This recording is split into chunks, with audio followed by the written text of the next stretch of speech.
WhatsApp has introduced a useful new feature that makes managing group chats much easier. It's called member tags, and it lets you label people in a group with custom names or roles, so you can quickly see who's who. Here's how to set it up. First, open WhatsApp and go to any group chat. Tap the group name at the top to open group settings. Now scroll down to the members list. Next to your profile, you'll see an option called Add Member Tag.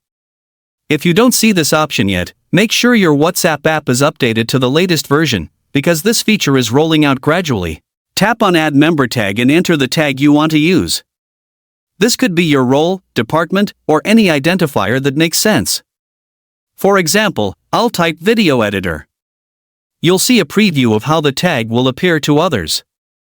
Once you're happy with it, tap Save in the top right corner. That's it. Your member tag is now active and will appear under your name for everyone in the group to see.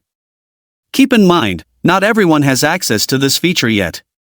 Member tags are especially useful for work groups, family chats, or large communities, where knowing roles helps keep conversations organized.